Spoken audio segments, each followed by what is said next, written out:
How's it going, everybody? Welcome back to the Daily Baseball Report. I'm Coach Matt coming at you with another video. We have quite a bit to go over today. So as we get back into our daily recaps that haven't happened in a couple of days because I was out on some stadium tours, I'm glad to get back. And it was a pretty easy day in terms of baseball. Not a lot happened. We had one game that was postponed because of illness issues. The Minnesota Twins game was postponed. But other than that, we had a couple games to go over. So if you haven't been here before, every single day, we're going to talk about baseball. We're going to cover all the games that happened in the previous day. I'm going to talk about trades, free agencies, power rankings, all things baseball. And I want to have a discussion with all of you. I typically have a hat reference. I went through almost all of my hats. Speaking of, I'm missing about 5 hats. I don't know where they are. So if you're my friend or family and you know where my hats are, I got 5 hats I'm missing. If you could figure out where they are and send them to me, let me know.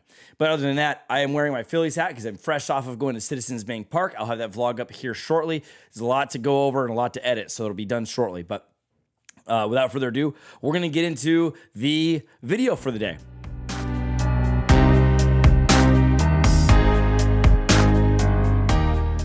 All right, starting up with the Boston Red Sox and the Chicago White Sox. The Red Sox won this game 11-4. What an offensive display by the Red Sox today. I mean, first off, we got to go off of Kike Hernandez went 2 for 4 with a home run, 2 runs. He's hitting .269.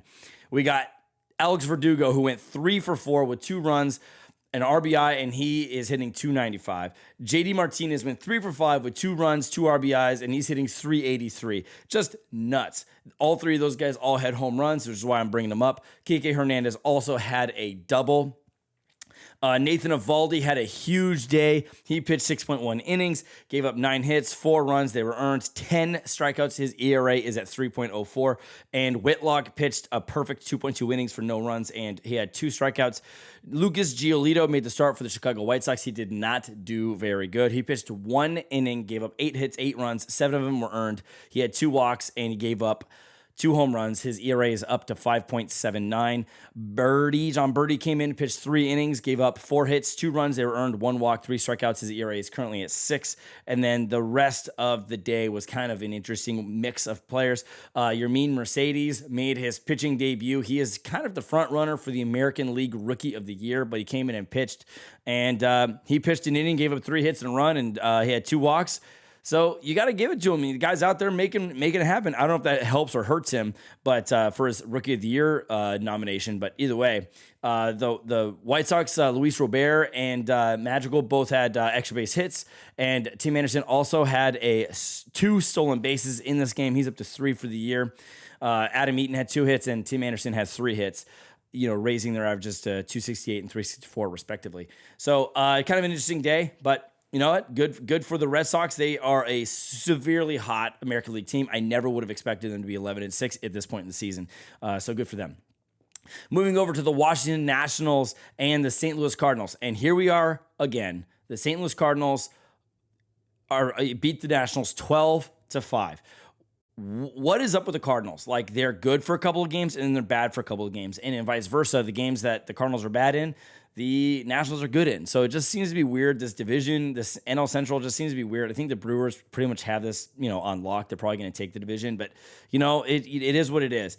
Either way, Paul DeJong had 2 home runs in this game. Edman had a home run. Goldschmidt had a home run. Williams had a home run. All these guys, there's 5 home runs hit in this game for the St. Louis Cardinals. Arenado had a double. Dylan Carlson had a triple. I got to see these guys on the weekend play the Phillies. They look good that weekend. But Jack Flaherty pitched 6 innings, gave up 6 hits, 5 runs. 2 of them were earned. 2 walks, 5 strikeouts. His ERA is at 3.8. Cabrera and Ponce de Leon pitched perfect innings in their relief duty. And Joe Ross, who I thought was coming around, the last 2 starts, he actually did pretty good. He was, he had no run ball, if I recall correctly. But he pitched 4.1 innings, gave up 8 hits, 10 runs, and they were all earned. 3 walks, 5 strikeouts. He gave up 4 home runs. His ERA is at 5.87 on the year. Finnegan, Harper, McGowan, and Perez came in. They all pitched decent except for Harper. They all pitched and gave up runs except for Harper. Harper pitched 2 innings, had nothing across the board, 1 strikeout, 0s at 3. So just kind of an interesting day. The only positive for the Nationals in this game was Juan Soto and Josh Bell both had doubles. You can't knock off Soto, man. That guy is so good. Even though he only went 1 for 4, he's hitting 300 on a team where everyone is hitting, kind of poorly. So that's that. Figure out what's going on with them. I don't understand. And moving on to the Giants and the Phillies. The Phillies are falling like a ton of bricks. They came out of the gates really good. I have a feeling that this is the team that is going to go on 10-game losing streaks and then 15-game winning streaks. They're a hot and cold, and they are extreme on either spectrum, just super extreme. Bryce Harper did go 3 for 4 in this game. And that was basically, almost all the good things that happened for the Philadelphia Phillies. Chase Anderson made the start for the Phillies. He pitched 4 innings, gave up 5 hits, 2 runs. They were earned, 5 strikeouts. His ERA is at 4.15. The bullpen all did just fine, didn't give up any runs. Kevin Gausman pitched for the Giants. He pitched 6 innings, gave up 6 hits, 4 walks, 5 strikeouts. His ERA is at 2.45. And then the bullpen obviously did their job, and all of them gave up 0 runs. Brandon Belt hit a 2-run home run in the 3rd inning, and Carl Yastrzemski had a double in this game. Just the Giants are playing above than what we all expected. I know that Farhan Zaidi is very good. He definitely is one of those guys that will have all the tools available for them to be good. He did it with the with the Dodgers. I guess a positive light for the Philadelphia Phillies is Gene Segura had his 200th career double, and Nick Matone. Tell me Phillies fans, tell me in the comment section below how to say it. Is it Nick Matone? Is it Nick Maton? Is it Nick Maton? I don't know how to say his last name. He had his first major league hit, which is always a good feeling for young players coming up into the league. Moving over to the Kansas City Royals and the Tampa Bay Rays. The story of this game is Danny Duffy had his 1,000th career K. It's always good to see someone from the Central Coast, the 805, be successful. So we got to give it to him. It's very good. Kevin Kiermaier went 2 for 4 with 2 RBIs in this game. Willie Adames went 2 for 4 with 2 runs in this game. Joey Wendell went 1 for 3 with a home run. Josh Fleming pitched for the Rays. He pitched 5.1 innings, gave up 2 hits, 3 strikeouts. His ERA is at 0.87. Thompson, Strickland, and Mazza all did great. Mazza did give up a run at the end there. Danny Duffy was tagged for the loss. He pitched 6 innings, gave up 4 hits, 2 runs, 2 walks, 8 strikeouts. His ERA is at 0.50. These 2 guys are impossible to score runs on, but, he did give up 2 runs, but they were unearned, so you can't really count that. Branson Davis both give up runs in their relief appearance, and Carlos Santana had a double, so the same as Salvador Perez, as well as Jorge Soler had a sacrifice fly. Moving over to the Texas Rangers and the Anaheim Angels. The Rangers won this game 6-4, and Kohei Arihara made the start for the Texas Rangers. He had a really good start, and this guy's sneaky good. Definitely a pitcher you could build your team around. I think that the Texas Rangers definitely got a good steal in this sign. But he pitched 5.2 innings, gave up 2 hits, 2 walks, 6 strikeouts. His ERA is at 2.21. The rest of the bullpen, Martin and Cody both gave up a couple of runs each, but then they had a good finishing with Rodriguez and Kennedy. Kennedy had his 4th save of the year. Dylan Bundy pitched for the Anaheim Angels. He pitched 5 innings, gave up 7 hits, 5 runs, 2 walks, 6 strikeouts, and his ERA is at 4.5. Cishek gave up a run, and then the bullpen the rest of the way was actually pretty good.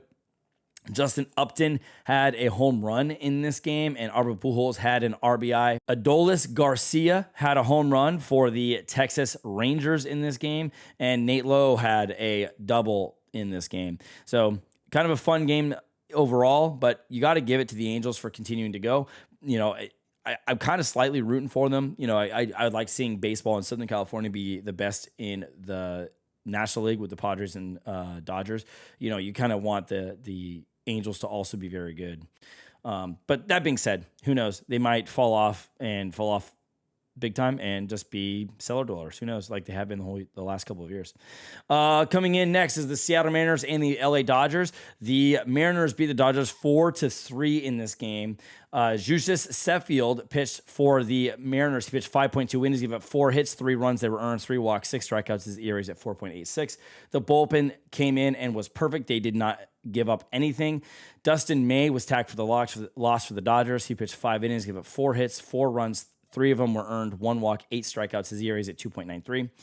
Price, Nelson, and Alexander pitched perfect innings. Corey Seager had a home run in this game, and Mookie Betts had a double. Taylor Trammell had a double in this game, and Jose Marmolejos had a home run against Dustin May. Trammell also hit a home run off Dustin May in this game. So Trammell and Marmolejos both had really good games. Both teams had injuries to the forearm. Ty France of the Seattle Mariners got hit in the forearm and had to come out of the game. He couldn't grip and hold the ball, couldn't throw. And Mookie Betts was also hit in the forearm, and he actually did stay in, but today, I know he's not in the lineup today, and the x-rays were negative, so that's all positive, but at the same time, both players were hit in the forearm, and they are not playing today. Going over to the last game of the day, the Milwaukee Brewers and the San Diego Padres. The Brewers won this game 3-1. On the Padres side, they really didn't have a lot going on. Tatis had an RBI ground out, and that was about it. But Joe Musgrove was definitely the story of the day. He pitched 7 innings, gave up 4 hits, 2 runs. They were both earned, 1 walk, 13 strikeouts, and his ERA for the year is 1.04 so far. Pomeranz pitched a 1 inning and gave up a run. His ERA is at 1.59, and then Cal State Fullerton alum Nick Ramirez pitched for the Padres. It was his first outing for the Padres, pitched 1 inning, and it was a perfect inning. So congrats to an ex-Fullerton alum to making his debut for the Padres. It wasn't his debut in the major leagues, but it was his debut for the Padres. Brandon Woodruff pitched for the Milwaukee Brewers. He pitched 6 innings, gave up 1 hit, 1 run. It was earned, 3 walks, 7 strikeouts. His ERA is at 1.96. And then the rest of the bullpen with Suter and Hader was basically perfect. Luis Urias had a home run. Same with McKinney and Taylor. All had home runs for the Milwaukee Brewers to lead them past Padres 3-1. So that does it for all of the games that happened yesterday in the major leagues. I hope you all have a great Tuesday afternoon, and we will see you all tomorrow.